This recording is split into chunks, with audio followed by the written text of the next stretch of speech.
Hey, Rich here, and welcome back to the blog. I'm here today with a lot of food sitting in front of me because I just want to address, continue addressing this whole idea of like food access and how do you maintain a healthy lifestyle when you're surrounded by all the mixed messages that we have about the kinds of foods that we need to eat to be happy, but those aren't the foods that keep us healthy, and the cost of eating healthy, and how it's cheaper to just go out and eat at McDonald's, which may be the case, which may not be the case. So today I'm here and I just want to talk a little bit, just to give you a little bit more of a profile about me. I live in this community called Red Hook, which is where the second largest housing project in the city of New York is located, and I'm right here across the street from my house, which is at the base of the tall towers here. So I look at myself I look at myself as a privileged person because I live in the United States and I have all the access to the privileges of the average American. But I certainly don't consider myself an extremely privileged person. I'm just in terms of like a person living the American experience. I certainly exist below the median income of the average American. Like, again, I want to say that there's a lot of people in this world who are experiencing extreme poverty, and I don't want to compare myself to people in that situation, but I can talk about the situation of Americans. And we are 300 million people, and of those 300 million people, I'm living a little bit beneath the means, and I'm still managing to maintain a raw food lifestyle.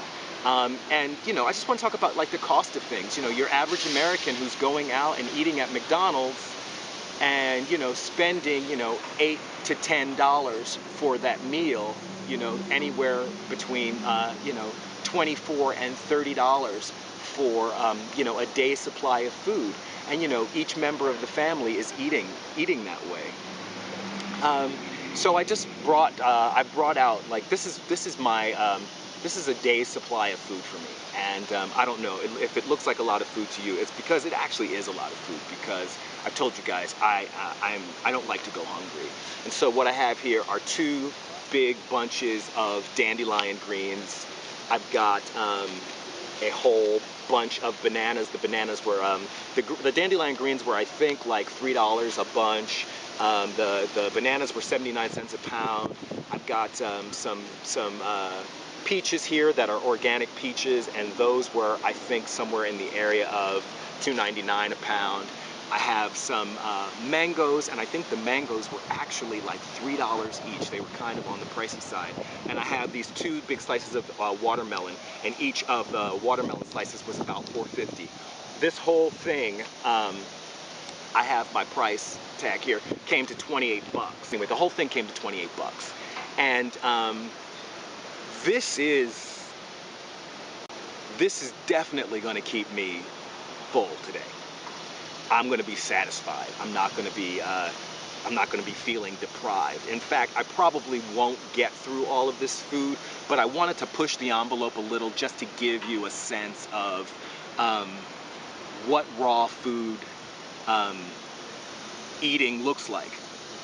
It's not going out and buying a bunch of fancy ingredients. It's not going out and yes, so I got a lot of organic items, and I actually went through a kind of a fancy market, but you can go and you can get equivalent items. If you don't want dandelion greens, if you can't grow dandelion greens yourself, most people think of dandelions as weeds. These are the same thing. If you can't grow them themselves, you could use romaine lettuce, okay? And it's reasonable. 3 peaches, 3 mangoes. All that stuff may seem pricey when you're looking at it compared to like the 99 cent of a burger, but once you get in and out of that market, you're spending a lot more than 99 cents for your meal. You're going to be spending for those, value meals even, upwards of $8 to $10. I mean, let's be real about it. And you're probably going to be drinking, Coca-Cola over the course of the day instead of water. And whatever other snacks you might have over the course of the day. So when you add all that food up, in the average person's diet, this is not so expensive. Again, and then there's all the other places where you can cut corners in your life to make room in your budget to be able to eat this way, okay? I'm a huge person, okay? I'm 6'8", right? So it takes a lot of food to feed me. So for me, it's about 30 bucks. You know, someone who's half my size, it's not going to cost nearly as much. Definitely, if you have kids, you're not going to need to feed them this much food. You're going to be able to feed them half as much food as this, and you know, maintain a raw lifestyle. But you know, then there are people who are going to be like, oh, it's not. You shouldn't feed your kids that way because you know we don't know if it's healthy and they're growing. But what are we feeding them instead? So you know, all that said, I'm going to take my food inside and I'm going to eat it. And I'm just going to let you guys sit with that today.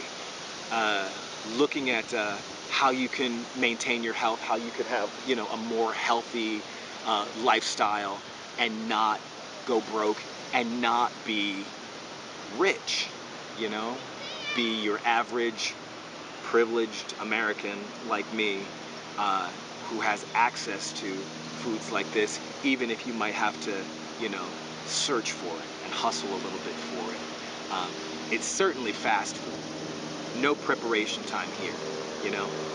Just gonna cut that open and eat it, which is the same as taking it out of a paper bag, all right?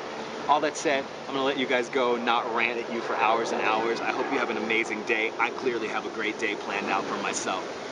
Peace.